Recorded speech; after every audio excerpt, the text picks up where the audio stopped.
Hello and welcome everyone to the live webinar of Business Markers. First, I'm going to explain the interface of Livestorm. At your right, you can see a questions tab. If you click on it, you can ask our questions and we will answer your questions after the webinar. Next to question, you have a polls tab. If you click on it, you can participate in our polls. We have several polls you can answer to, and you can follow up the answers of everyone. The slides of this webinar will be available afterwards on our website.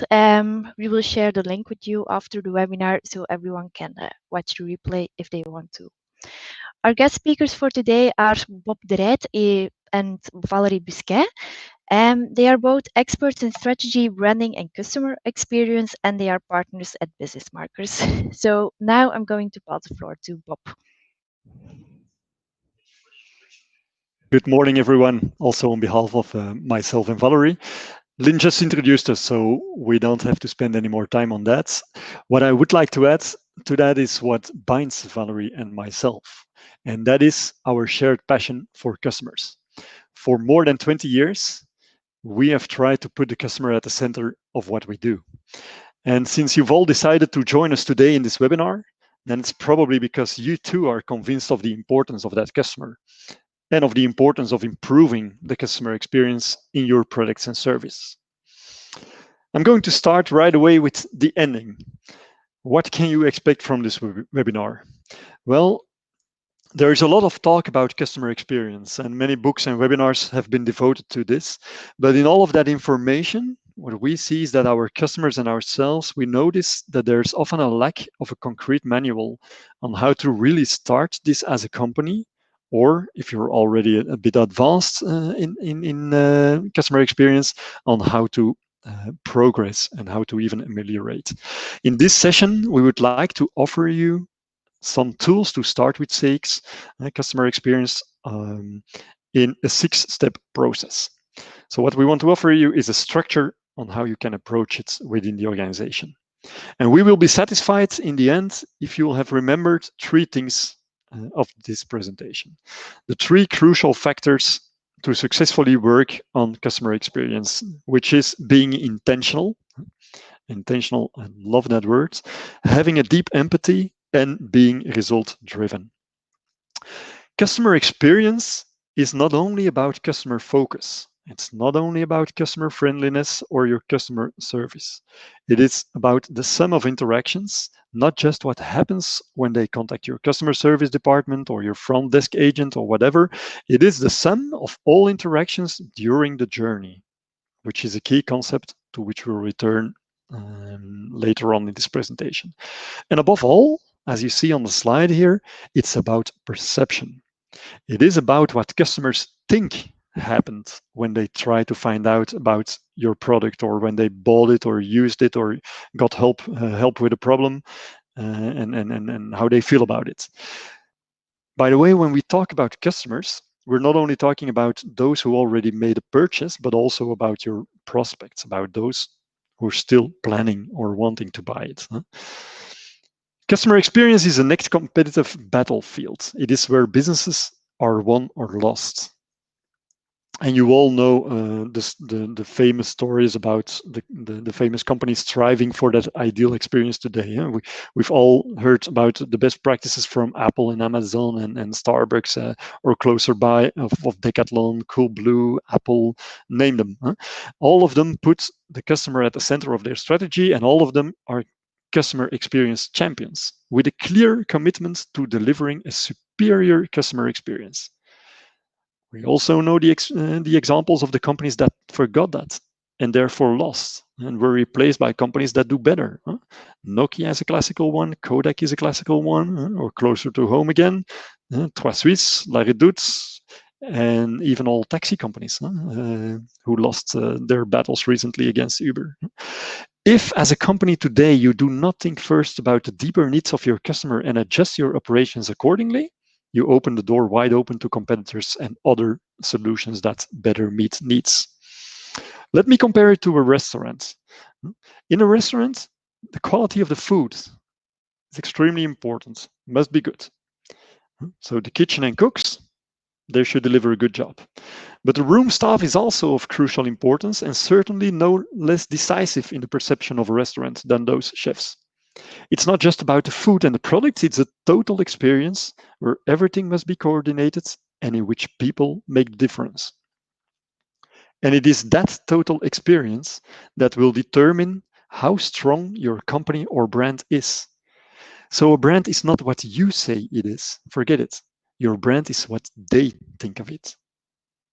Or as Jeff Bezos from Amazon states here, your brand is what people say about you when you leave the room. Now, why would you bother about sakes? Why should you believe in that? Because Bezos says so? Because it works for Amazon? No. Because studies show that it generates business. Also for smaller and medium-sized and Belgian companies.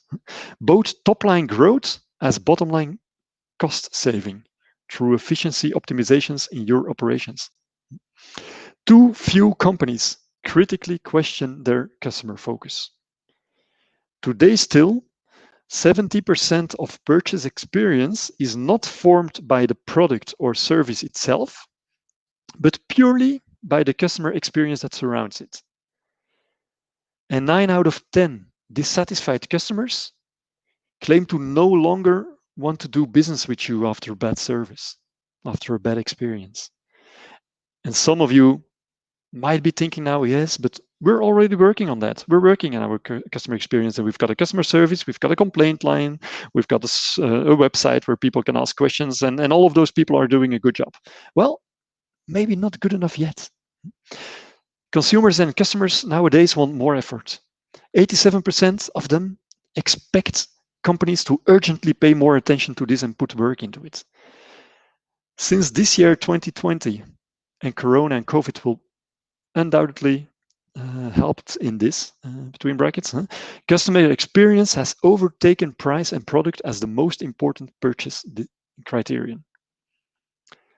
The good thing is that all of those respondents, all of those people, 86%, claim to be willing to pay extra for this. So you're certainly not making that effort for nothing. And if you want, your competitor will. Yeah, Bob, but we're really already doing well. Yeah, of course, of course. 4 out of 5 organizations think that. The question is, have you ever asked that question to your customers? Because only 8% of customers generally agrees to companies on that one. And be not mistaken, there's no difference there between services and products, nor is there between B2B or B2C. So if you think that it doesn't apply to your sector, you could be very disappointed. Your customer, your consumer, guest, patient, or whatever his name is, expects the most solid customer experience from you in all cases. Okay. Thanks, Bob, for convincing all of us of the importance of customer experience. Now, I'd like to actually talk about a few of the challenges linked to customer experience now. First one is that customer expectations are higher and higher every day. And they are higher because the bar is set not by your direct competitions, but often is set by the experience your customers have with all kinds of products and services, and among which the best-in-class products and services. Okay, so let's take a quick example here. If with Amazon, I can buy a product in one click, why should it be so complex to open an account or to subscribe to an insurance? Okay, so that doesn't make sense. If I can follow up with my Uber, the progress of my driver, second by second with my phone, why would I be happy with the response of the call center telling me that my technicians will be at my place between 2 and 4 p.m.? Okay. And actually, since those companies are consistently working on improving the CX, the bar is higher and higher, so you can never rest on your laurels.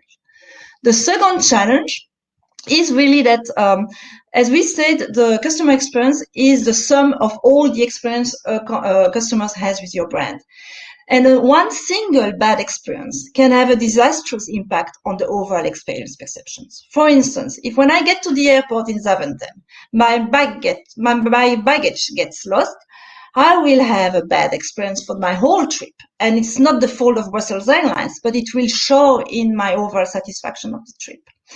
We worked with Vandenborg in the past, and Vandenborg was tracking the customer satisfaction, and what we saw that the customer satisfaction for online delivery was really driven by the experience with the delivery at the end, which was not done by Vandenborg, it was done by the post. So even if it's not you who is responsible, it influences the overall perception and experience of the customers. So that is making it a little bit more complicated for you. The last challenge is that in a digital and in a multi-channel world, customers have more and more touch points with your brands. Okay, and so their experience can be influenced by more touch points. It's more complex to manage for you as a company. So I don't want to be, making you worried about customer experience, but you need to work on it. It's more and more difficult, and there are some challenges linked to it. Okay, so what then in this context is a strong customer experience? And think of it a little bit like the Maslow pyramid. There are different levels. And the first level is that you meet the needs of the customers. Point. I want to go from one place to the other one. I want to buy a product that I can buy it with you. It seems quite obvious, but I'll get back to that. The second one is that it is easy. I do not have to put too much time or too much effort in the task. And the third one is that it's enjoyable. It means I feel rewarded as a customer. There is an element of surprise. There is all this area of customer delight. Now, I want to get back to the first levels because it's not the most sexy one. You're much more likely to want to work on delighting the customers, which is a much more fashionable thing than just meeting their needs consistently. But the reality is that many companies are not there yet on meeting the needs consistently. Yes, this should be their priority before even trying to make it easier or more enjoyable. Let's take the STIP, which is the Brussels Transport Company.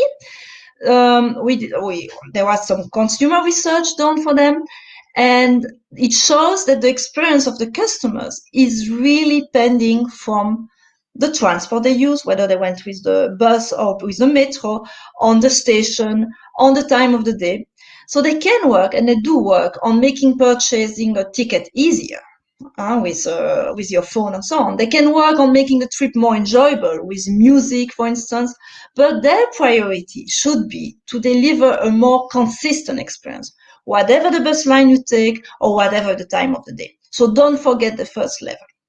Okay, I'd like to pause here and ask you and get back to you and ask you to step back and think about the customer experience you are delivering with your company today. Think of those three levels, and what do you think, how do you think you're doing? Are you doing good, very good? Are you doing bad? And I'd like you to take a vote, and then we'll comment on the comment. So go ahead. So right upper side of your screen, you will have the polls, and then go ahead and submit your vote.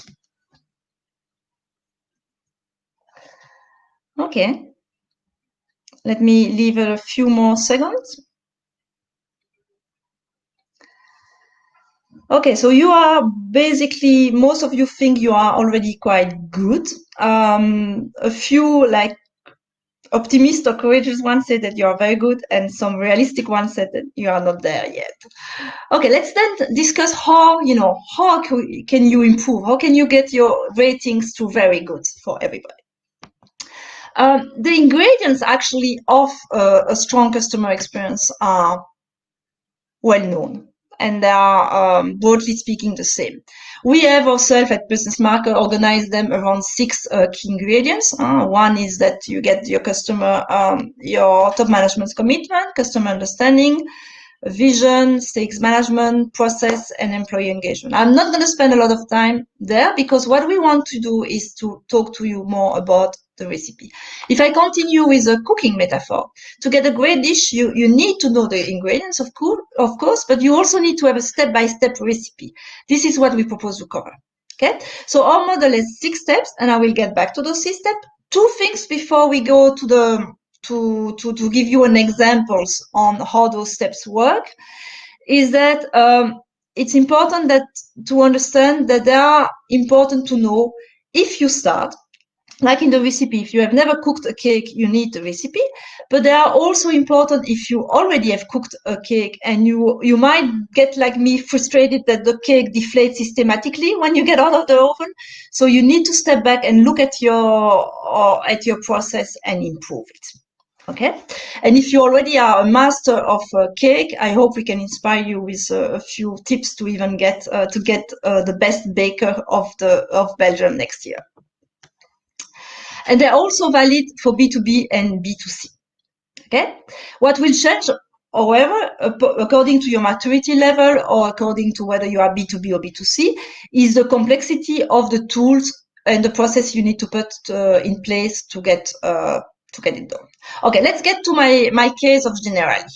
Generali, for those who don't know it, it's a top insurance player mostly in Europe. And a few years ago, they were facing what we call the revolving door issue. Basically, they had no issue to get the people to enter the door, so they had no problem to attract new customers, but they had a problem to retain them. It means that the customers were getting out of the revolving door quite quickly. And there were a few issues to start with. One is that their business was driven by risk control, not by the customers. Okay, not a new thing in insurance, but that they realized that. They also had no direct contact with customers because their business model was a distributor business model. And they were also suffering from the paradox of insurance. Insurance is actually involved in extremely emotional moments. You know, you call your insurance when you have an accident, or if you subscribe an insurance, a death insurance, all those things are extremely emotional. But customers felt that the insurance company were not really, talking emotionally to them. So that was one of the issues. So they came to realize they needed a major cultural change. So what they did is actually use these 6 steps models we have. And first of all, they started with engagement of the top management. The CEO was the sponsor of the program from the day one and made this sponsorship extremely visible. They also had CX as one of the strategy on their business plan. They decided to use a common KPI across the organization, which was NPS. And they also made the commitment visible by having all the leaders involved in calling the customers. That served actually in 2 ways. First, it served to create a strong sense of urgency among the leaders because they came to realize that their customer experience could be improved. But it was also a very strong signal to the organization of the commitment to sales. The program was also deployed progressively in countries based on how convinced the local management was. It's a little bit the idea of an early adopter concept. Okay, make some ambassadors within the organizations before you move to the next ones. The second step, they review the company vision to be more customer-centric.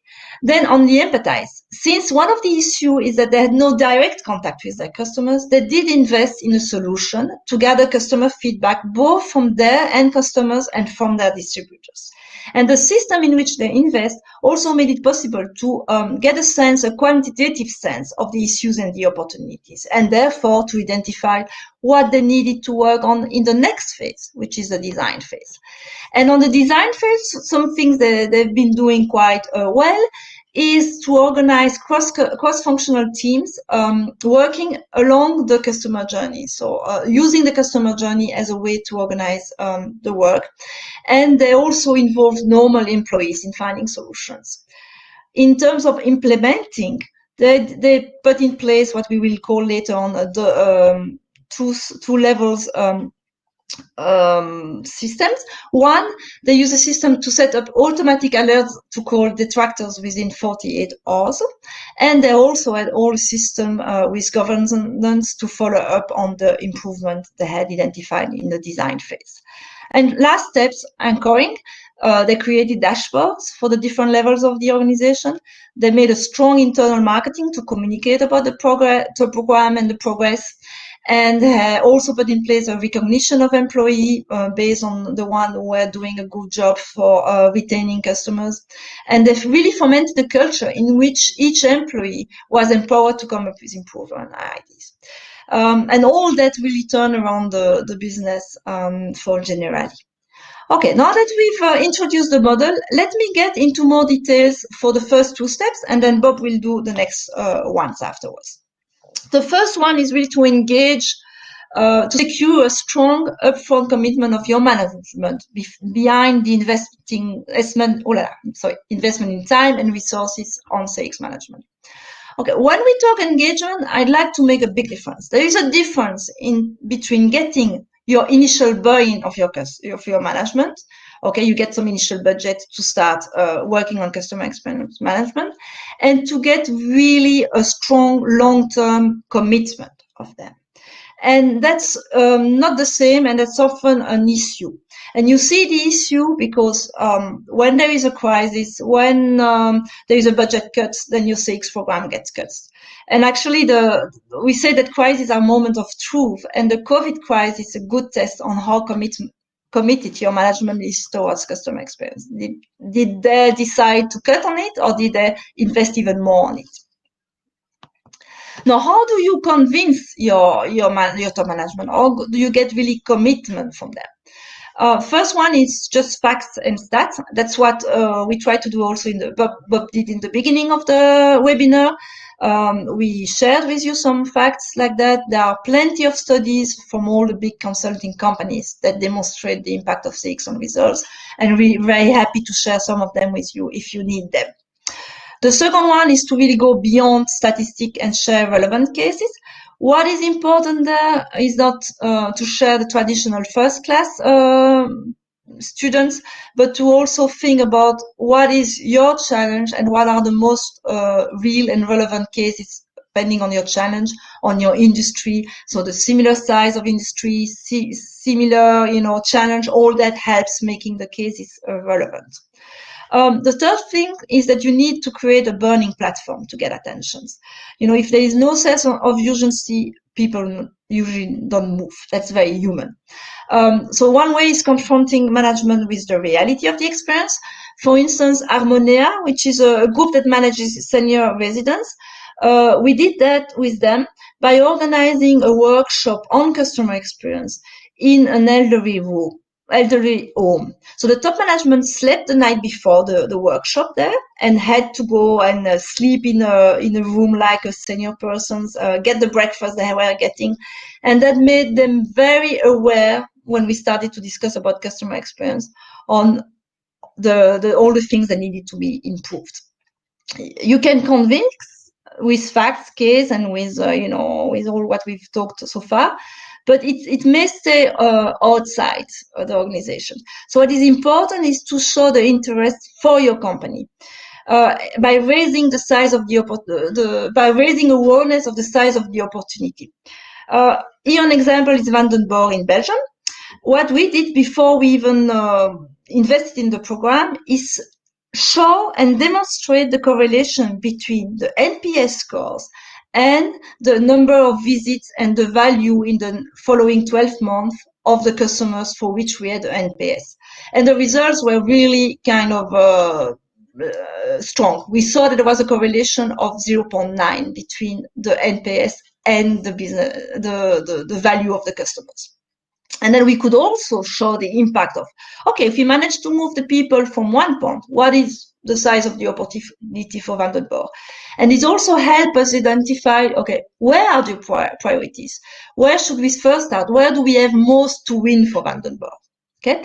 The final tip is that you should consider doing a pilot, a small-scale pilot before you invest, so that you can prove the profitable return on investment. So 5 tips to help you convince your management. But let's move now to the second step. That is also very key to be intentional with your program. And it's about defining the kind of customer experience you want to provide based on your brand and company vision. And there is a step that many organizations forget.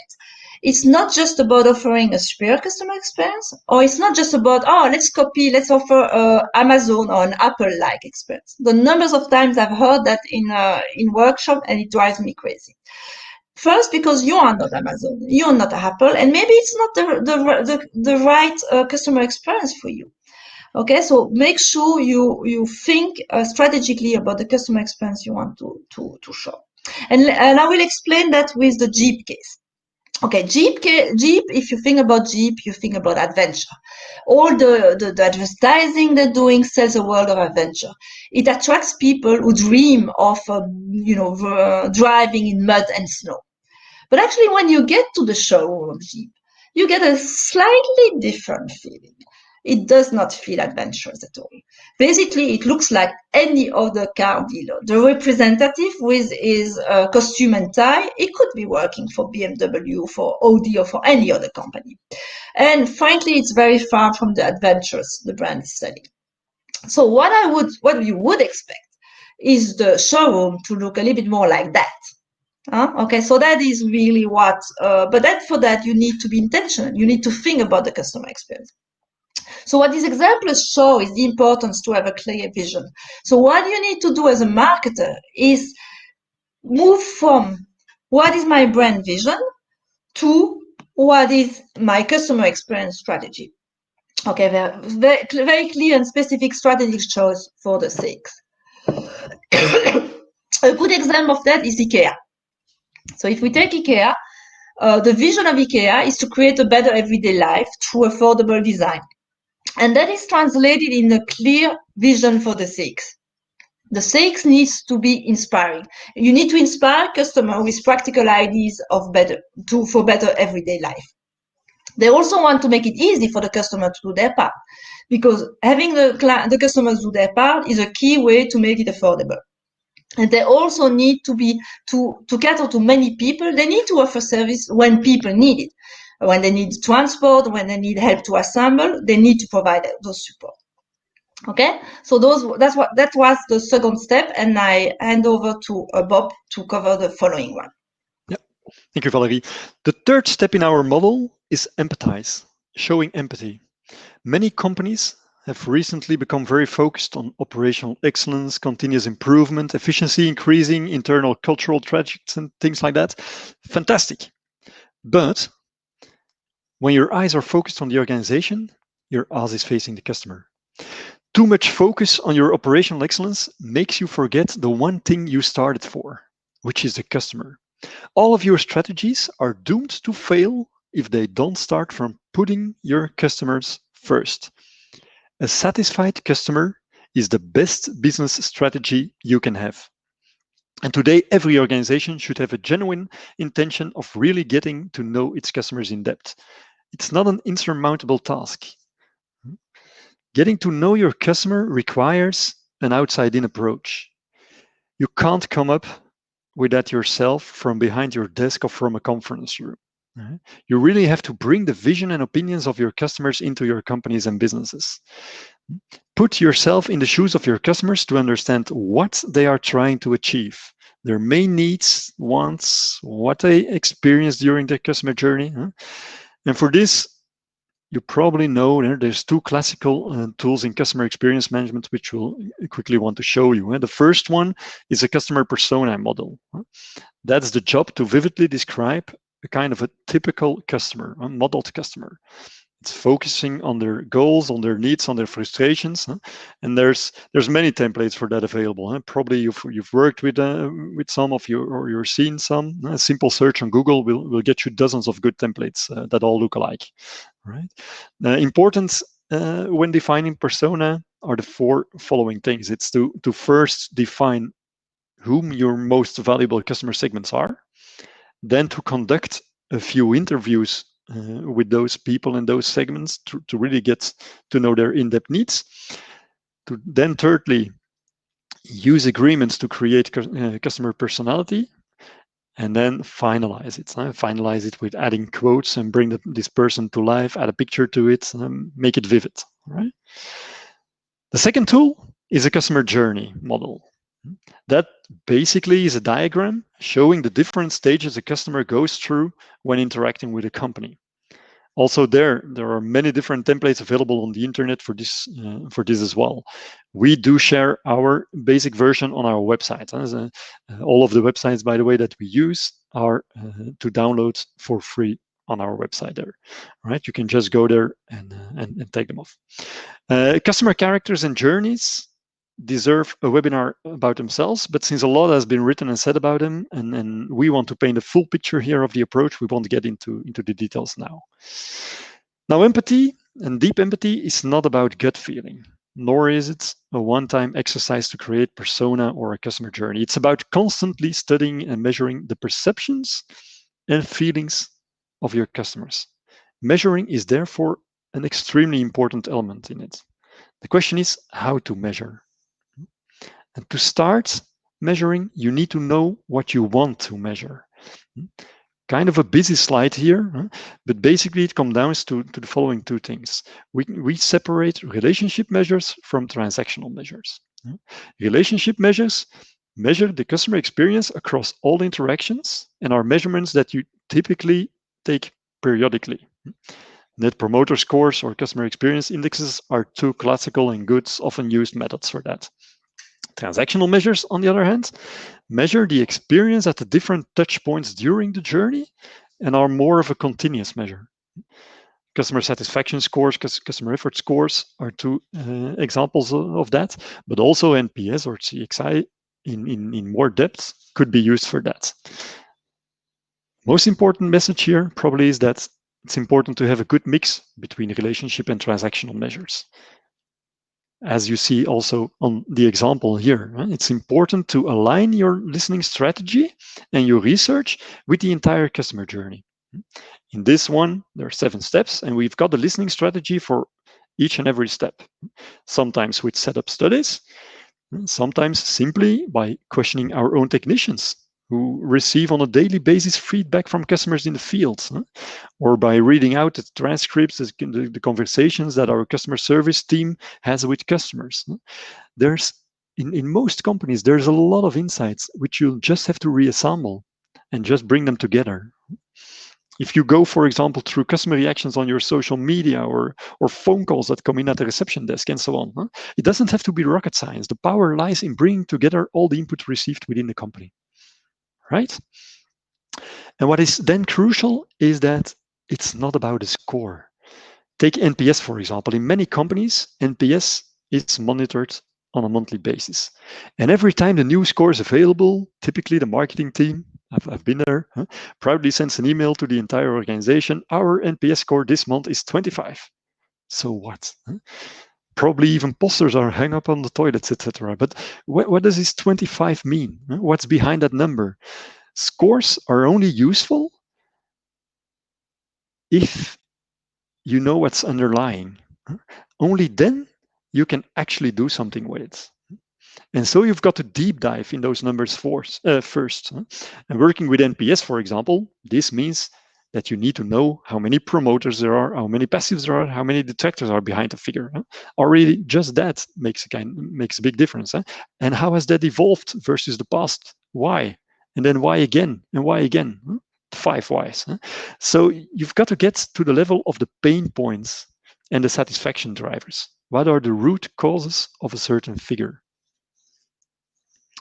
And finally, in order to be able to draw up a sort of a ranking, priority ranking of your observations is important, so that you know what to work on first, so that you get insights that you can work on in the next step, actionable insights. All right? Okay. Let's go to the design phase.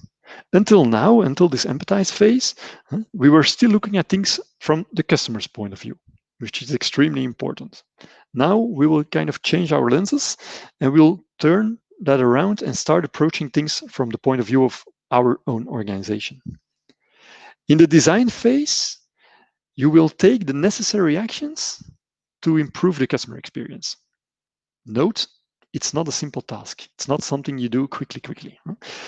You have to tackle the entire internal ecosystem, both the things that are visible frontline to the customer, the elements with which the customer comes into direct contact, and so the elements that are therefore above the visibility line, as well as the underlying processes and habits that ensure that you do what you do or don't do what you should do as a company.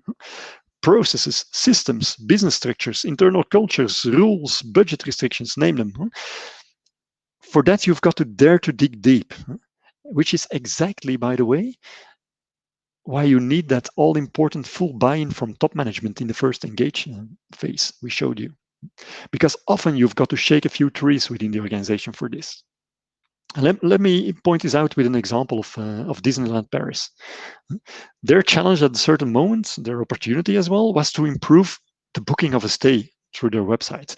In the past, their platform was not at all as user-friendly as you might expect. What I would expect when booking a trip on Disneyland is that the experience, the journey already starts when going on the website. You want the magic already when entering the website, right? Wasn't the case. Instead, they offered a booking website which wasn't very flexible. You had to enter a fixed date, a fixed number of travelers, make a choice of hotel, and then you couldn't even play flexibly with those parameters in order to find the ideal packaging and timing for you without having to start over and over again. So that's what the customer saw above the line, above the line of visibility. What was behind it? Behind it was an outdated IT and reservation system and an internal operation that was mainly driven by revenue management. So it wasn't just about, let's adapt the website and make it more user-friendly. No, the finance department ruled the organization, and investments in modernization of systems were therefore long held back. And the result was too little attention to its influence on the customer experience. So you need to dig deeper into a company to fully change the customer experience, right? And question everything internally. And to come up with new, refreshing, or optimizing ideas and then work out actions, that is a very crucial phase, of course, because here you really build the difference with the past. And I want to give you 4 things here. The first one is to involve as many, and I can't stress it out enough, involve as many people as possible from all departments. Every team that comes into contact with the customer, from close by or further away, should have an equal say in optimizing your product and service. So it isn't the privilege of marketing or sales or the management. Involve everybody. It really is about multidisciplinary building of your operations, right? Secondly, brainstorm together about what's possible. And think, when brainstorming, think in terms of, is it possible? Will it have an impact? And what is the cost? Not only budget-wise, but also people resources, for example. Possible, impact, cost. And once you've got your ideas and actions, then translate them into a roadmap, plan and follow up on them. It comes down to measuring your progress. And when you think about solutions, it's important to test them too. That's the final one. It's okay to fail, as long as you learn from it and adjust further. To map and prioritize your various ideas, by the way, and then get them on a roadmap, various tools are good. For example, we often work with this priority matrix in which we compare the impact of possible actions with the feasibility of the ID in order to distinguish what we then call home runs from ideas that are likely to change the customer experience less. And being able to set up a structured approach will lead to a successful design phase. Valerie. Okay, let me cover the 5th step, which is implementation, which is absolutely critical to get results behind your program. By now, you have invested in a system to get customer feedback, you've worked out your customer journey, you have identified opportunities to improve, you have set up some nice workshop with multifunctional teams to work on solutions, but then nothing happens. Nothing will happen if you don't work out the system on implementation. That's what I refer to with the black hole syndrome. You want to make sure that you don't get into this situation with all the efforts you've been doing so far, gets in a black hole and nothing happens, like if it was absorbed in this black hole.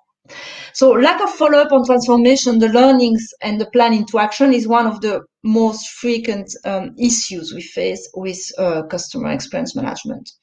So what you need to do is to get the fruit of CX management, there need to be a clear process with clear roles and responsibilities for closing the loop on the improvement that have been identified at 2 levels. First level is really at the level of the customer.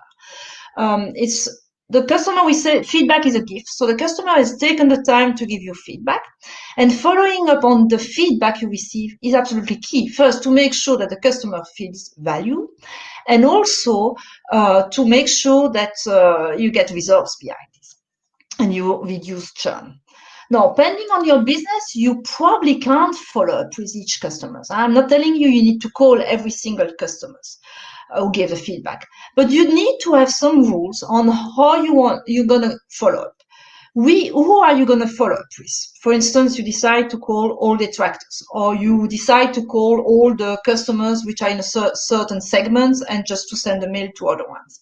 You need to have rules in terms of when to follow up.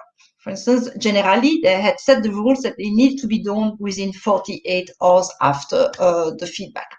And you also need to have rules on who is going to follow up. Is that the store manager? Is that the customer service? Who is going to follow up? So you need to think about that. So that is actually generally they did invest in a VOC program that included a kind of automatic way of getting that feedback. So that's the first level of follow-up. Then you have the second level of follow-up, which is really doing something with the feedback you get. So it's an ongoing process to consolidate the feedback and learning gathered from the loop one to come up with improvement at different levels. And that can be done in different levels of the organizations. For instance, the store, you're working for a retailer. At the store level, the store manager can review all the learnings from the feedback and review the opportunities to improve at the store level, discuss that with the team. This can be further discussed at a district meeting where all the store managements can share their improvement area and maybe with a possibility to escalate. And therefore, it escalates the most important issues can get to the management. Again, this is not something that will happen like that. It needs to be think about earlier on how are we going to organize that, who is responsible, what is the governance, what is the frequency of this process. And this actually brings me to the step number 6, which is about anchoring. Okay, anchoring means that you really going to do something to make sure your programs stay alive and it's something that lives in your organization. The first thing you need to think of is about employment engagement. Okay, you're not going to have this program work if the whole organization is not behind it. And for employment engagement, I like to use the 5I model of Temkin, which has different steps. But before that, it has those 5 steps, which is inform, inspire, involve, incent, and instruct. Inform is informing about the plans, about the progresses. Inspiring is making sure that your organization feel empowered with examples ideally from your own organizations. Talking about the people who are doing well in your organization is a very powerful way to do that. Involve is involving them in building the solutions. We've talked about it before. Incent is reward them. Okay, you can have a bonus that is linked to customers' measures, but it's also about recognizing in your organization the people who are doing a good job. And instruct in making sure they have the tools and the methodologies to offer a good customer experience. And so we are talking here about trainings and coaching. The other key areas on this anchoring step is to ensure there is a clear follow-up on progresses. And so we talk about dashboards, is making sure that the right information is sent to the right stakeholders with the right timings and that it is actionable. And the other key area is to have a discipline of analyzing the return on investment of your programs so that you can you can improve them all the time and make sure that your program is the most result-oriented possible. So we've covered now the 6 steps, and we'd like to understand where you stand, and I leave it to Bob to explain the next part. You've seen the whole model now with the 6 steps. You need to go through step by step to start or then assess your current CX operations. What we'd like to know from you guys now is on which of those 6 steps you see the most work in your organization. So please go to the poll again at the top right and then indicate a maximum of 3 out of the 6 steps where you think, well, this is where we need to focus upon in the future within our company. I'll give that a bit of time. Mm-hmm.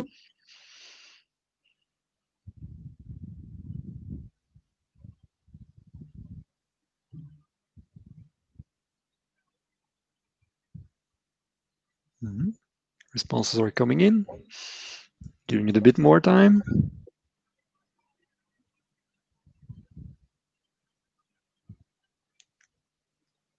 Yeah. All right. Yeah. So what do we learn from that? And in the first two phases, people tend to indicate that the company is working quite well. Okay, engagement from your top management, which is a very good thing, and having a vision aligned on CX is quite okay. It starts to get more difficult, we see, as from the empathize phases, which is indeed a difficult part, getting into the real insights from your customer. And then the second thing that's popping up there is the anchoring phase. It's true. Closing the circle at the end, we often notice indeed with our customers that that's a kind of a difficult part. All right. Interesting there. Okay, let me go on. Where was I? Okay, that leads us to the end of our presentation almost. I'd like to give you two more things. In a moment, I'll end by indicating how we as business marketers can help our customers in their customer experience processes. But first, I'd like to close the circle. We told you at the beginning that there are three things you should definitely remember. First, there's the importance of intentionality, which goes further than just having the intention.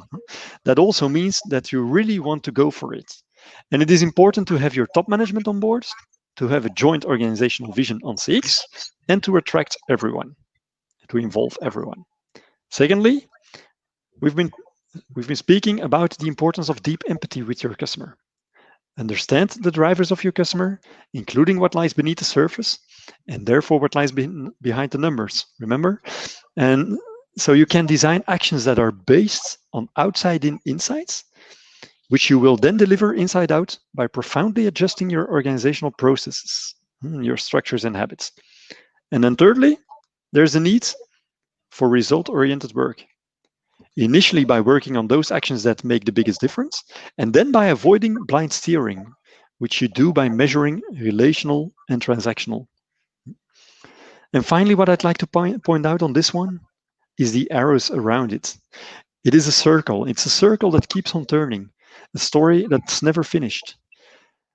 So avoid being satisfied too easily. Complacency is probably the biggest enemy of customer satisfaction. Right? To conclude, how can we as business marketers help you? And then you, we mean you as a professional, you as a team, or you as an organization, the three levels.